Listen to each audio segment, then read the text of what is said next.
अब हम बरसते बादल कविता के प्रश्नोत्तरों पर ध्यान देंगे जो कि परीक्षा की दृष्टि से पूछे जाते हैं। तो सबसे पहला प्रश्न जो है, धरती की शोभा का प्रमुख कारण वर्षा है, इस पर अपने विचार बताइए। जैसे कि हमने इस बरसते बादल कविता में वर्षा ऋतु का प्रभाव कैसा रहता है अलग अलग चीजों पर, ये हमने पढ़ा। तो उसी तरह उस पर आधारित होकर हमें इसका जवाब देना है, इसका उत्तर हमें प्रस्तुत करना है। धरती की शोभा का प्रमुख कारण वर्षा है। तो धरती किस तरह, धरती में क्या क्या बदलाव आते हैं इस मौसम में, वर्षा ऋतु में, ये हमें इसमें लिखना है। तो जैसे शोभा बढ़ती है, तो धरती की शोभा वर्षा ऋतु से बढ़ती है। तो कैसे? तो वर्षा के समय जब जो पानी बरसता है, जो बूंदे बरसती हैं, जैसे कि हमने कविता में पढ़ा, रज के कण कण में तृण तृण में पुलकावली थर।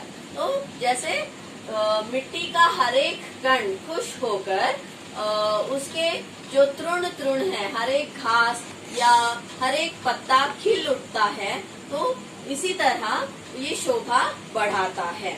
हर जगह हमें हरियाली दिखाई देती है और नदियां जो है बहुत ही भर भर कर बहती हैं, जिससे किनारों की शोभा बढ़ती है।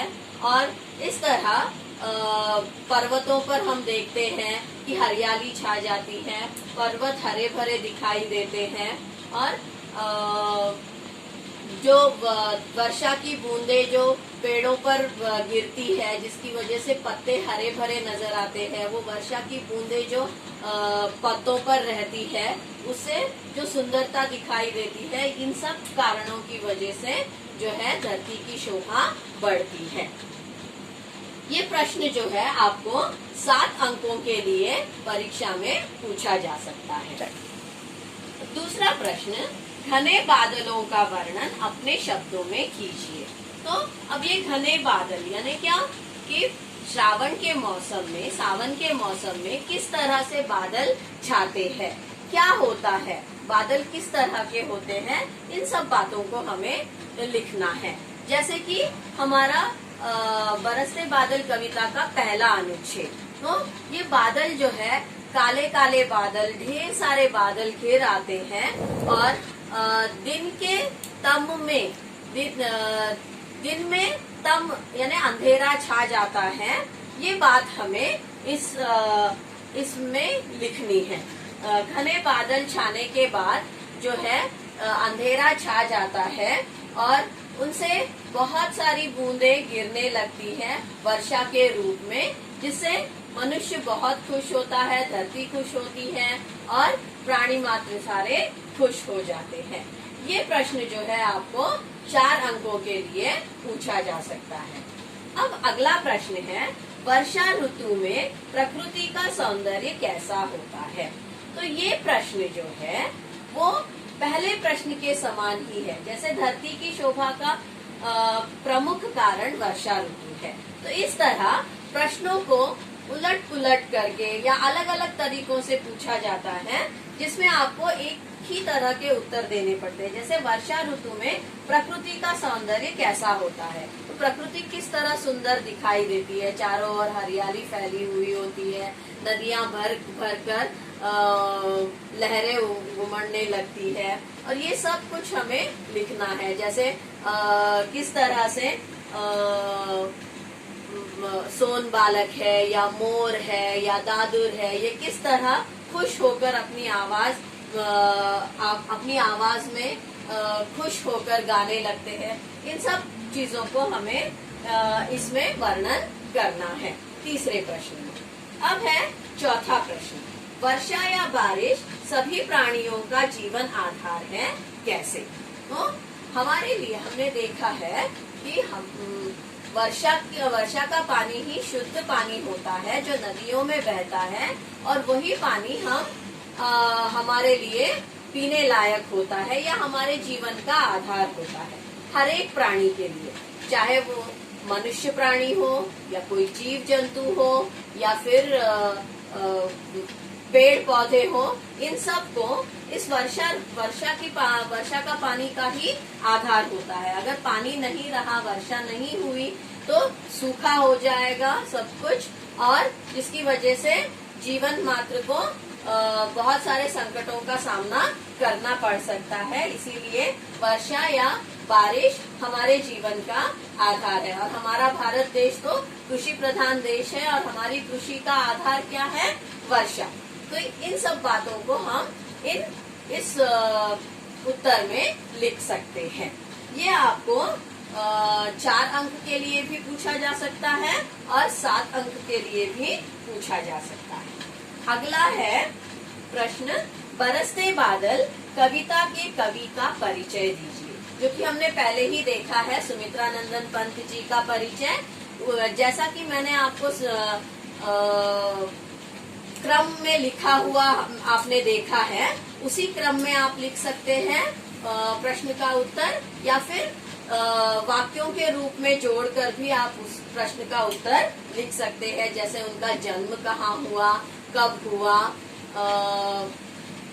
उनकी रचनाएं कौन सी है, उन्होंने कितनी रचनाएं की है, उनको पुरस्कार कौन से मिले हैं, और उनकी मृत्यु कब हुई है। ये सारे पॉइंट्स जो हैं, ये सारे पॉइंट्स आपको इसमें लिखने हैं। ये प्रश्न आपको 4 अंक के लिए पूछा जा सकता है। अगला और सबसे महत्वपूर्ण सवाल है, जो कि बार बार पूछा गया है, वो है कविता का सारांश अपने शब्दों में लिखिए।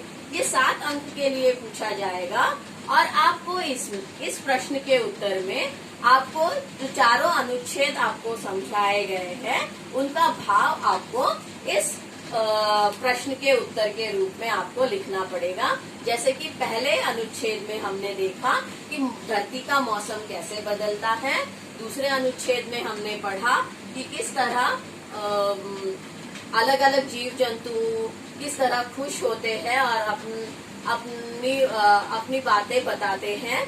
तीसरे अनुच्छेद में हमने देखा कि धरती किस तरह खुश होती है, और चौथे और अंतिम अनुच्छेद में हमने पढ़ा कि किस तरह कवि खुश होता है। इन सब का वर्णन आपको सारांश के रूप में करना है, और इस सारांश को लिखते समय आपको पहले थोड़ा सा कवि का परिचय आपको देना पड़ेगा। जैसे सुमित्रा नंदन पंत जी इस कविता के कवि हैं, और इन्हें प्रकृति का कवि कहा जाता है, और प्रकृति वर्णन इन्होंने बहुत ही सुंदर तरीके से किया है। इन सब बातों को लिखने के बाद आपको उन चारों अनुच्छेद का वर्णन इस सारांश के रूप में करना है। तो ये प्रमुख तौर पर पूछे जाने वाले सवाल है, और बार बार ये प्रश्न परीक्षा में पूछे गए हैं। तो इन प्रश्नों के जवाब आपको लिखकर तैयार करने होंगे, जो कि अपने शब्दों में आपको करने हैं। जिस तरह मैंने वर्णन किया है, उसको आपको अपने शब्दों में लिखना है। अब अगला भाग है व्याकरणांश। इस बरसते बादल कविता से आपको वस्तुनिष्ठ प्रश्न यानी ऑब्जेक्टिव टाइप में आपको किस तरह के प्रश्न पूछे जाएंगे, ये मैं आपको बताऊंगी। जैसे पहला है पर्यायवाची शब्द। पर्यायवाची शब्द यानी क्या? एक ही शब्द के लिए ऐसे अनेक शब्द जिसका अर्थ एक ही हो, इन्हें पर्यायवाची शब्द कहते हैं। इंग्लिश में इसे सिनोनिम्स कहते हैं। तो जैसे तरु शब्द है, तरु का अर्थ है तरु का पर्यायवाची है पेड़, वृक्ष, पादप, ये सब तरु शब्द के लिए पर्यायवाची शब्द है। गगन दूसरा उदाहरण है गगन। गगन का अर्थ है आकाश, आसमान।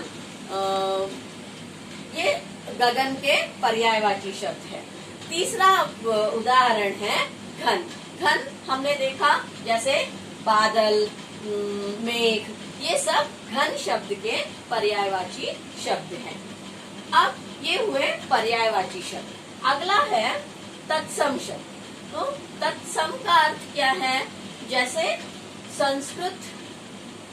संस्कृत में जिस तरह शब्द होते हैं, संस्कृत के शब्दों का जो हिंदी में हम बदल लेते हैं, हिंदी के अनुसार हमने जो बदले हैं उसे तत्सम शब्द के उस शब्द लिखने हैं। जैसे सावन शब्द का तत्सम शब्द है श्रावण। श्रावण ये सावन का तत्सम शब्द है। सपना का तत्सम शब्द है स्वप्न। और सूरज का तत्सम शब्द है सूर्य। यानी ये जो श्रावण है या स्वप्न है या सूर्य है, ये सब शब्द जो है ये संस्कृत के शब्द हैं और इन्हें हमने बदलकर हिंदी में हमारी सुविधा के लिए जिसे हमने बदला सावन, सपना और सूरज के रूप में। अब दूसरा प्रकार है तद्भव शब्द। यानी ये जो है जो उदाहरण दिए गए हैं यहाँ पे, ये संस्कृत से आए हुए शब्द हैं जिनका हमें तद्भव शब्द लिखना है। तद्भव यानी क्या? इस संस्कृत के शब्दों को किस तरह हमने हिंदी में बदला है। गण का तद्भव शब्द है गण। गण। वारी का तद्भव शब्द है पानी। और चंद्र का तद्भव शब्द है चांद या चंदा। समझ में आ गया? ओके, तो ये है तद्भव शब्द। अब कविता और एक प्रकार, ये सारे प्रश्न जो है आपको हर एक प्रश्न जो है 1 अंक के लिए पूछा जाएगा, जो कि ऑब्जेक्टिव में आ सकता है। कविता की पंक्तियों को सही क्रम में लिखिए। और एक प्रकार का आपको प्रश्न आ सकता है, जैसे कि ये कविता की पंक्तियों को सही क्रम में लिखिए। आपकी जो कविता की पंक्तियां हैं वो पूरी जंबल करके इधर उधर उलट पुलट करके शब्दों को दिया जाएगा और फिर उसे आपको सही क्रम में आपको उसे लिखना होगा। इसके लिए आपको कविता की पंक्तियों को कंठस्थ करना बहुत ही जरूरी है। अगला है कविता की पंक्तियां लिखिए। कविता की पंक्तियां लिखिए, भाव लिखिए।